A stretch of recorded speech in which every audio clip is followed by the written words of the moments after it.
नमस्कार, सुप्रभात। सुबह के 7 बज चुके हैं। 7 की बड़ी बात लेकर मैं हूं आपके साथ तृप्ति सोनी।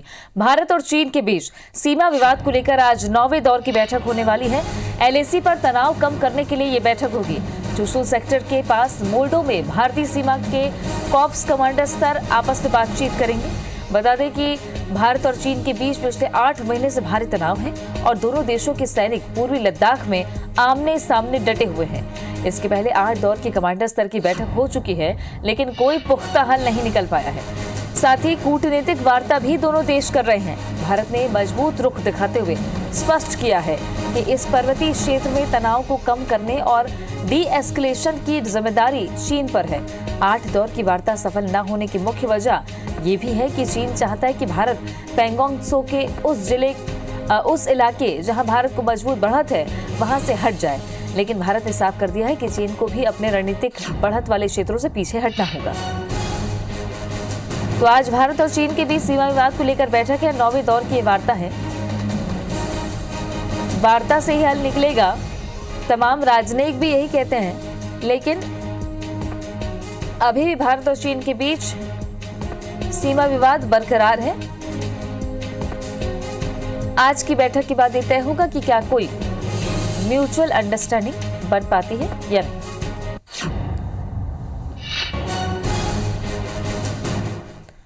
किसानों के आंदोलन को आज 2 महीने पूरे हो गए हैं। किसानों के प्रदर्शन का आज 60वां दिन है।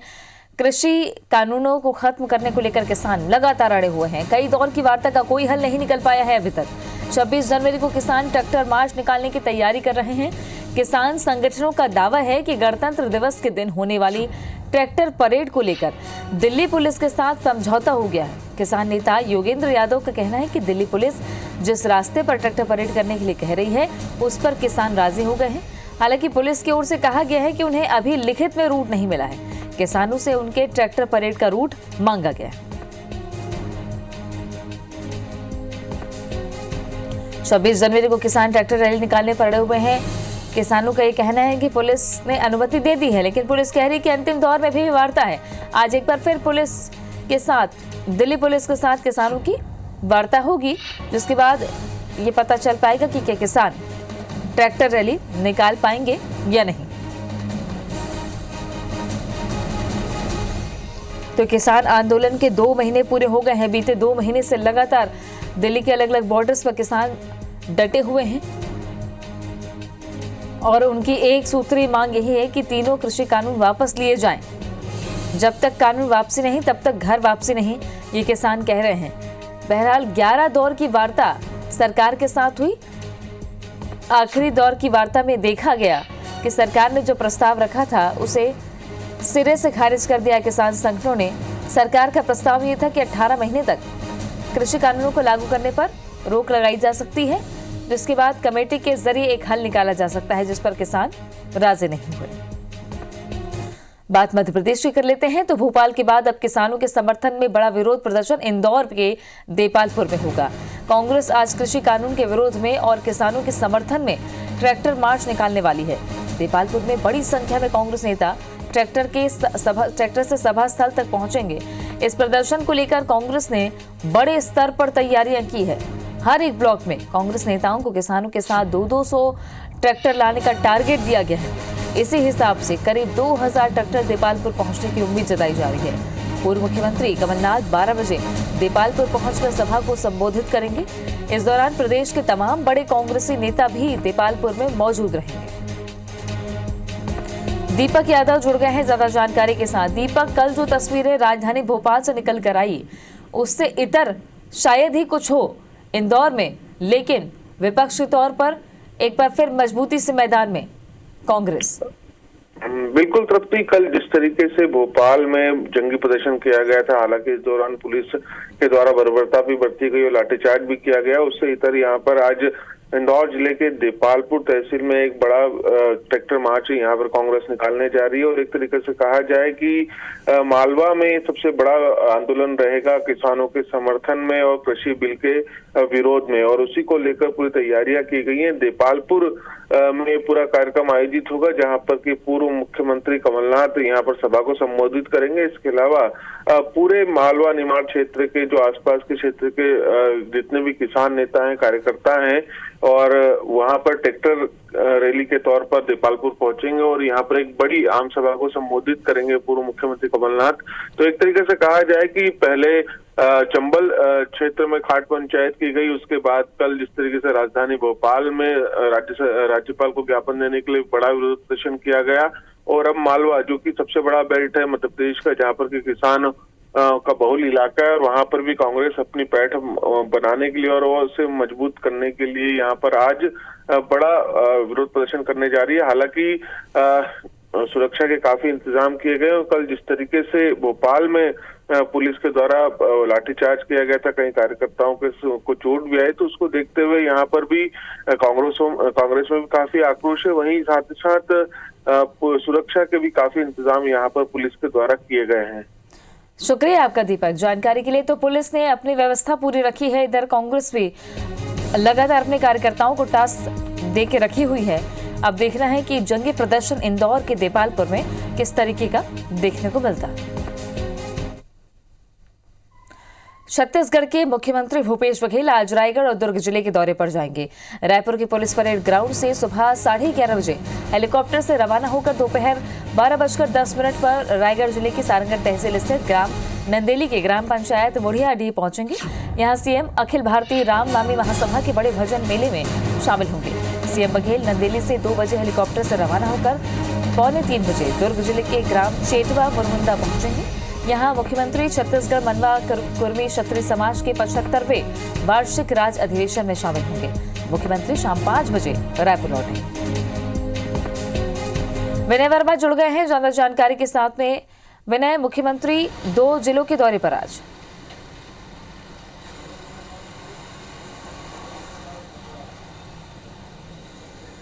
देखिए, रायगढ़ मुख्यमंत्री करीबन 12 बजे जाएंगे और वहां पर जो अखिल भारतीय रामनामी महासभा की वहां भजन सम्मेलन में शामिल होंगे। इसके अलावा जो दोपहर 2 बजे करीब में वहां से निकल के दुर्ग जाएंगे, वहां पर मनवा कुर्मी समाज के अखिल भारतीय जो 75वां अधिवेशन है उसमें शामिल होंगे। इसके अलावा दोनों जगहों पर जो आम नेता है उनसे मुलाकात करेंगे, लोगों से मुलाकात करेंगे और किसानों और बाकी लोगों की समस्या भी वो जानने की कोशिश करेंगे। अब बात करें बाकी और जो जिस तरह से प्रदेश गर्म रहने वाला है खबरों के लिहाज से, तो सबसे बड़ा जो कल किसान का जो रैली था उसमें काफ़ी जो किसान और पुलिस के बीच में संघर्ष रहा और कहीं ना कहीं अपनी बात जो किसान है वो सरकार तक पहुंचाने में कामयाब रहे।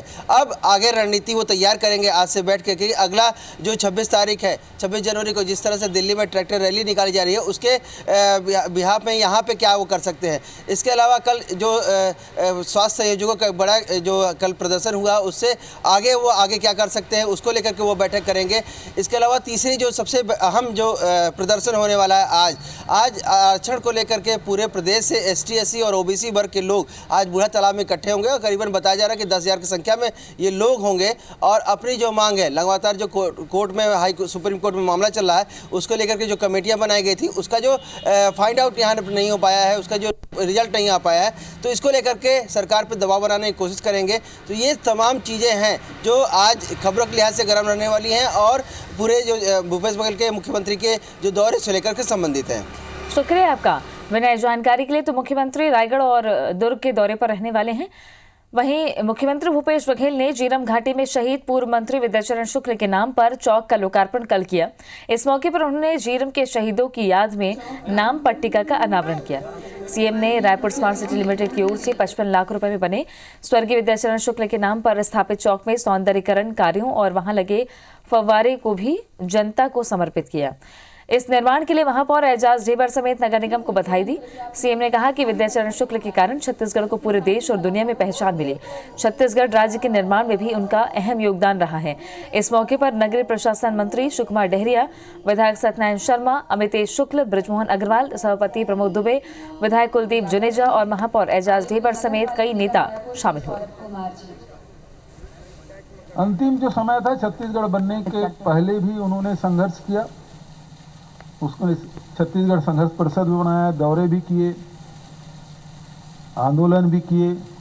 छत्तीसगढ़ राज्य बनने के बाद भी उनका संघर्ष खत्म नहीं हुआ और वो कभी झुकने वाले व्यक्ति में से नहीं थे। सीएम भूपेश बघेल ने कहा है कि प्रदेश के अधिसूचित क्षेत्र में भूमिहीन आदिवासी परिवार को जमीन उपलब्ध कराई जाएगी। उन्होंने कहा कि अधिसूचित क्षेत्र का कोई भी आदिवासी परिवार भूमिहीन नहीं रहेगा। सीएम रायपुर के पंडित दीनदयाल उपाध्याय ऑडिटोरियम में छत्तीसगढ़ अनुसूचित जनजाति शासकीय विकास सेवा संघ के नवनिर्वाचित पदाधिकारियों के शपथ ग्रहण समारोह को संबोधित कर रहे थे। मुख्यमंत्री ने महान स्वतंत्रता संग्राम सेनानी नेताजी सुभाष चंद्र बोस की जयंती पर उनका स्मरण करते हुए कहा कि आदिवासी समाज का भी स्वतंत्रता आंदोलन में महत्वपूर्ण योगदान रहा है। आदिवासी समाज के श्री गैन सिंह नायक, शहीद वीरनारायण सिंह, गुंडाधुर जैसे अनेक नायकों ने देश की आजादी में अमूल्य योगदान दिया है। उन्होंने कहा कि प्रदेश में अब तक 5.5 लाख हेक्टेयर से ज्यादा भूमि के सामुदायिक पट्टों का वितरण किया जा चुका है। आदिवासी संस्कृति के संरक्षण और संवर्धन के लिए सरकार देवगुड़ी विकास और घोटुल निर्माण के लिए राशि उपलब्ध कराएगी। उन्होंने कहा कि जिला मुख्यालयों में रियायती दर पर समाज को जमीन और सामाजिक भवन निर्माण के लिए सरकार आर्थिक मदद दे रही है। शहीद वीरनारायण सिंह के नाम से जनजाति संग्रहालय और शोध कार्य के लिए 10 एकड़ भूमि उपलब्ध कराई गई। 5वीं अनुसूची में होने के बाद उसके नियम लागू नहीं होने से नाराज राजनांदगांव के खड़गांव के आदिवासी ग्रामीण रायपुर तक पदयात्रा का विरोध प्रदर्शन कर रहे हैं। पदयात्रा में 700 से ज्यादा महिला और पुरुष शामिल हैं। 20 जनवरी से निकले आदिवासी ग्रामीण 25 जनवरी को राज्यपाल से मुलाकात करेंगे। आदिवासियों का कहना है कि राजनांदगांव के मानपुर ब्लॉक के खड़गांव को संविधान के 5वीं अनुसूची के तहत लाभ नहीं मिल रहा है। इस क्षेत्र में 2 साइडा और गोदावरी माइन संचालित है, जहां मजदूरों को 11 महीने से मजदूरी नहीं मिली है। आदिवासियों का कहना है कि इस क्षेत्र में खनिज का दोहन होता है, बावजूद इसके ये क्षेत्र विकास से कोसों दूर है, जिससे नाराज आदिवासी पदयात्रा निकाल रहे हैं। इससे पहले भी सरकार से चर्चा हुई थी, लेकिन अब तक उस पर अमल नहीं हुआ है। सत्ता में आने के 2 साल के बाद छत्तीसगढ़ कांग्रेस ने अपने घोषणा पत्र में किए वादों की सुध ली है। मैनिफेस्टो पर मंथन के लिए शनिवार को घोषणा पत्र क्रियान्वयन समिति की बैठक हुई। देखिए रिपोर्ट। ये सिर्फ मैनिफेस्टो नहीं है, ये एक कांग्रेस पार्टी का कमिटमेंट है। 2018 में चुनावी वादों के दम पर 15 साल बाद सत्ता में लौटी भूपेश सरकार के सामने बड़ी चुनौती थी कि वो जनता से किए वादों को पूरा करे। पिछले 2 साल की बात करें तो कांग्रेस ने अपने मैनिफेस्टो में किए अधिकतर वादों को पूरा करने का दावा करती है। हालांकि किसानों की कर्ज माफी और धान का दाम 25 रुपए देने के लिए बनाई गई राजीव गांधी किसान न्याय योजना पर ही सरकार 20,000 करोड़ रुपए से ज्यादा खर्च कर चुकी है, जो बजट का लगभग 20% है। लेकिन शराबबंदी, नियमितीकरण, बेरोजगारी भत्ते का वादा पूरा करना सरकार के सामने बड़ी चुनौती है। हालांकि मुख्यमंत्री भूपेश बघेल का कहना है कि 2 सालों में हमने 36 में से 25 वादे पूरे किए हैं, बाकी वादों का मूल्यांकन कर पूरा कर दिया जाएगा। तेजी से घोषणा पत्र को क्रियान्वयन हमने किया है इन 2 वर्षों में। आने वाले समय में बचत जितने भी घोषणा हैं उसके बारे में पूरा मूल्यांकन करके उसे हम लागू करने। मुख्यमंत्री भूपेश बघेल के मुताबिक साल 2023 तक जनता से किए सभी वादे पूरे कर लिए जाएंगे। बीते दिन मंत्रियों के साथ बजट पूर्व चर्चा में भी सीएम ने उनके विभागों से संबंधित चुनावी वादों को पूरा करने पर रोड मैप तैयार किया है। साथ ही चर्चा की है कि चुनावी वादों को पूरा करने के लिए इस बार के बजट में नई योजनाएं नहीं लाई जाएंगी। दरअसल 5 राज्यों में होने वाले चुनाव में भी कांग्रेस छत्तीसगढ़ सरकार को चुनावी वादों को पूरा करने वाली सरकार के रूप में उदाहरण के तौर पर प्रस्तुत कर सकती है। हालांकि विपक्ष चुनावी वादों को लेकर रोजाना राज्य सरकार को घेर रही है। पहला वादा तो धान खरीदी का जो आज स्थिति है वही आधा अधूरा है। चाहे वो न्याय योजना के नाम से खुद ही अन्याय कर रहे हैं, और 36 में से 25 कहाँ कब वादे पूरे हुए हैं, ये मुझे लगता है ये पूरी तरीके से असत्य का पुलंदा है। छत्तीसगढ़ कांग्रेस लगातार कहती रही है कि बीजेपी 15 सालों में कभी अपना चुनावी वादा पूरा नहीं कर पाई, लेकिन अब राज्य की जनता के प्रति जवाबदेही कांग्रेस की है। ऐसे में बड़ा सवाल है कि भूपेश सरकार अगले 3 साल में बचे हुए सभी वादों को पूरा कर पाएगी। सौरभ सिंह परिहार, IBC 24, रायपुर। मध्य प्रदेश के मुख्यमंत्री शिवराज सिंह चौहान इन दोनों एक्शन में हैं, चाहे माफिया पर कार्रवाई की बात हो या फिर जनता से जुड़ा कोई भी मुद्दा। एक ऐसा ही मामला जबलपुर में भी सामने आया है और क्या कहा है मुख्यमंत्री ने, आइए आपको सुनवाते हैं। यहाँ आयुष्मान भारत के कितने कार्ड बने हुए कलेक्टर बताएं। आयुष्मान भारत के कार्ड बन गए सबके?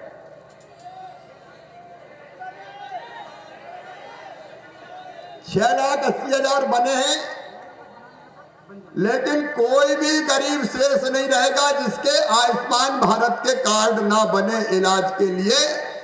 अभी कई कह रहे हैं हमारे नहीं बने। अब बीच में तो योजना ठप हो गई थी, अभी तो मैंने चालू किया, डंडा उठाया है कि बनाओ सबके, और अब सबके बनेंगे। मैं हर महीने क्लास ले रहा हूं, आजकल पूरा हिसाब किताब लेता हूं। तो जबलपुर के आयुष्मान भारत के कार्ड गरीबों के बन जाने चाहिए, और राशन में ढूंढ लेना कोई रह गया हो तो, और कोई यहाँ कोई सबके 37 लाख गरीबों के नाम जोड़े, और कोई रह गया हो जाए तो आप बैठे जनप्रतिनिधि जुड़वा लेना भैया। अपने पास गरीबों के लिए देने को राशन कमी थोड़ी है, लेकिन ये भी तय कर लेना गरीबों को ही मिले। नहीं वो इंदौर में पकड़ा है राशन माफिया, और उसके मकान सब तोड़ के बराबर कर दिए। संपत्ति नीलाम करूंगा और संपत्ति बिकवा के गरीबों को राशन दिलवाऊंगा उसी की संपत्ति। यहां भी चेक हो जाए। जबलपुर में रोजगार, विकास, शिक्षा और अधोसंरचना से जुड़ी परियोजनाएं जल्द पूरी होंगी। इसके लिए रोड मैप बना लिया गया है और इसके नतीजे जल्द सामने आने लगेंगे, ये दावा किया है मुख्यमंत्री शिवराज सिंह चौहान ने। जबलपुर आए सीएम शिवराज सिंह ने नगरीय क्षेत्र के विकास कार्यों के रोड मैप की समीक्षा की। इस दौरान उन्होंने परियोजनाओं का वीडियो प्रेजेंटेशन देखा और इनमें तेजी लाने के निर्देश दिए। सीएम ने जनप्रतिनिधियों और अधिकारियों के साथ मैराथन बैठक की और जबलपुर के विकास को नई दिशा देने पर जोर दिया। उन्होंने रोजगार के अवसर पैदा करने, स्व सहायता समूहों को मजबूत करने और कौशल प्रशिक्षण को बढ़ावा देने के लिए सिंगापुर के सहयोग से आदर्श ITI की स्थापना का ऐलान किया। साथ ही जबलपुर में 2 IT पार्क की स्थापना की बात कही। मंत्रिमंडल विस्तार में महाकौशल की उपेक्षा पर उन्होंने कहा कि वो खुद महाकौशल क्षेत्र से आते हैं, लिहाजा उपेक्षा का सवाल ही पैदा नहीं होता। कांग्रेस ने सीएम शिवराज सिंह चौहान की बैठकों को महज दिखावा बताया। तो रोजगार की दृष्टि से, विकास की दृष्टि से, इंफ्रास्ट्रक्चर की दृष्टि से, शिक्षा की दृष्टि से कई तरह की चीज़ें आज प्लान की है। विश्वास है कि जबलपुर के विकास में ये बैठक मील का पत्थर साबित होगी। आने वाले समय में मंत्रिमंडल महाकौशल को जगह मिल सकती है। मैं महाकौशल से ही हूँ। मेरे को लगता है कुछ नहीं होने जाना है। ये बातों का जमा खर्च समझ में आ रहा है। ये तो कई सालों से सुनते आ रहे, आज तक सीवर लाइन जिस शहर में नहीं बन पाई, सीवर लाइन कंप्लीट नहीं हो पाई, उस शहर में हम क्या उम्मीद कर सकते हैं।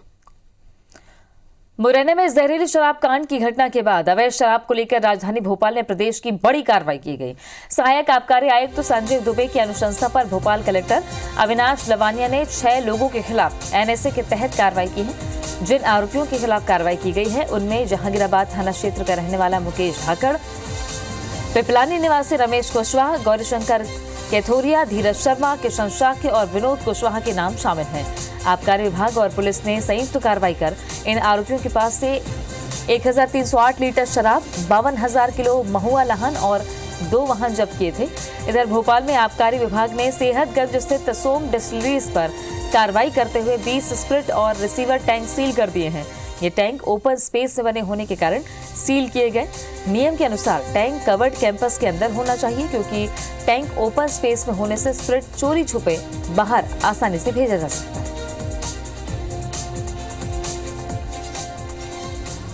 राजनांदगांव जिले के चिल्हाटी थाने में पदस्थ पुलिस कांस्टेबल पर नाबालिग लड़की ने रेप का आरोप लगाया है।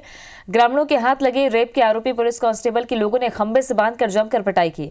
इस घटना का वीडियो भी वायरल हुआ है और पुलिस ने पॉक्सो एक्ट के तहत मामला दर्ज करते हुए उसे जेल भेज दिया। एक पुलिस अधीक्षक जो है रमेश बंजारे के नाम का एक कांस्टेबल है, जिसका अगेंस्ट में हमको कंप्लेंट मिला है कि एक नाबालिग लड़की के साथ वहाँ पे दुष्कर्म किया हुआ है। तो उसी के अंतर्गत हम लोग उसमें FIR रजिस्टर किया है। साथ ही साथ उसमें 376 का और 363 का धारा लगाया है। साथ ही साथ उसको जेल में अभी जुडिशियल रिमांड में वो भेजे हैं, जेल भेजा गया है।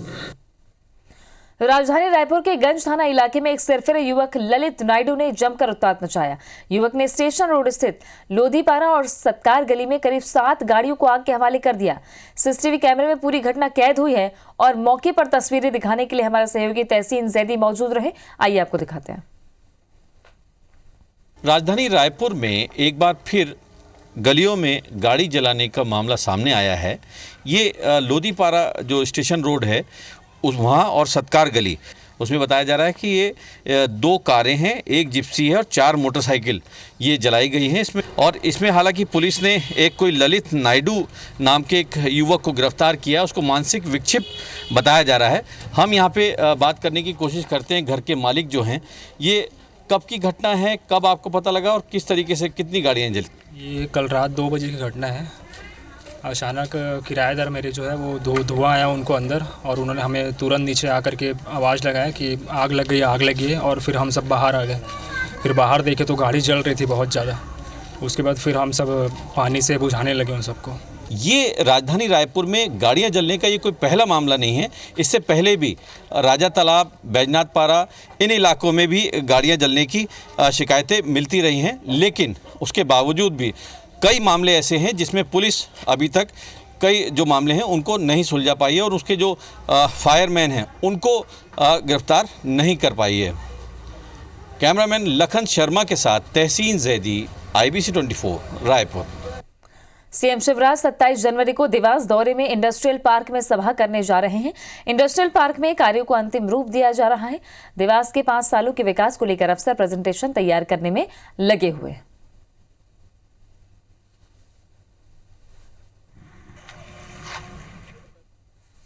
चारा घोटाले में सजा काट रहे आरजेडी के राष्ट्रीय अध्यक्ष लालू प्रसाद यादव को बेहतर इलाज के लिए दिल्ली एम्स में शिफ्ट किया गया है। मेडिकल बोर्ड की शनिवार को रांची में हुई बैठक के बाद लालू को दिल्ली एम्स में शिफ्ट करने का फैसला लिया गया। मेडिकल बोर्ड के 8 में से 7 सदस्यों ने एक मत होकर लालू यादव को बेहतर इलाज के लिए दिल्ली एम्स शिफ्ट करने में सहमति जताई थी, जिसके बाद एयर एम्बुलेंस से लालू यादव को दिल्ली एम्स में ले जाया गया। बताया जा रहा है कि Lalu Yadav diabetes, blood pressure, हृदय रोग, प्रोस्टेट का बढ़ना, यूरिक एसिड का बढ़ना, किडनी की बीमारी से पीड़ित हैं।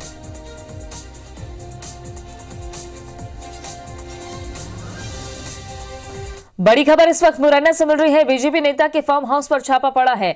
मोनू उपाध्याय के फार्म हाउस पर छापा पड़ा। जुआ खेलने की सूचना पर पुलिस ने कार्रवाई की है। सत्येंद्र सिंह तोमर जुड़ गए हैं ज्यादा जानकारी के साथ में। सत्येंद्र, क्या है ये मामला पूरा? बिल्कुल, भाजपा नेता मोनू उपाध्याय के फार्म हाउस पर लंबे समय से पुलिस अधीक्षक को शिकायत मिल रही थी कि कहीं ना कहीं इसमें टीआई भी लिप्त है और ये लंबे समय से जुआ का संचालन हो रहा है इस जगह पर। और जब पुलिस अन्य थानों की, चूंकि कैलारस थाना लगता है लेकिन उस थाने का स्टाफ ना लिया गया और अन्य जो थाने हैं उनका जो पुलिस फोर्स भेजा गया और वहाँ पर एक टीम बनाकर अलग अलग दबिश दी गई थी। तो उसमें जुआ खेलते हुए कम से कम 20-22 लोगों को देखा गया, लेकिन हालांकि उसमें से कई लोग तो भागने में सफल हो गए, लेकिन 4 लोगों को पुलिस ने गिरफ्तार किया है। और जो 17-18 जो बाइकें रखी हुई थी उस फार्म हाउस पर, उनको भी जब्त किया है। और जो चेसिस नंबर और इंजन नंबर से सारी ये पता लगाया जाएगा कि ये लोग कौन कौन लोग थे और किन बाइक है, उनको आरोपी बनाया जाएगा। फिलहाल पुलिस ने 4 जो लोग पकड़े हैं उनको आरोपी बनाया है। और जो फार्म हाउस संचालक थे मोनू उपाध्याय बीजेपी नेता है और पूर्व सांसद प्रतिनिधि भी रह चुके हैं, तो उनके खिलाफ मामला दर्ज कर लिया है। और सभी आरोपियों की जो अन्य आरोपी हैं, 4 के अलावा जो अन्य आरोपी बनाए गए हैं, उनकी गिरफ्तारी की जाएगी। और तत्काल प्रभाव से जो थाना प्रभारी प्रवीण चौहान है उनको भी लाइन अटैच कर दिया गया है। तो कहीं ना कहीं ये देखने में आ रहा था कि ये लंबे समय से शिकायतें भी मिल रही थी कि जिस तरीके से जो छेरा गांव में जहरीली शराब और जुआ कांड हुआ, उसके बाद में ये जुआ का जो फड़ था वो कैलारस की तरफ लोग खेलने लगे थे। और इसमें राजस्थान, यूपी और तमाम सारे ग्वालियर तक के जो जुआरी थे वो वहां पर जा रहे थे। तो काफी लंबे समय से ये फल संचालित हो रहा था, तो जिस पर एक बड़ी कार्रवाई की गई है। जी शुक्रिया आपका सत्येंद्र जानकारी के लिए। साथ की बड़ी बात में आज के लिए बस इतना ही। बाकी खबरों और अपडेट्स के लिए आप बने रहे हमारे साथ। देखते रहिए IBC 24।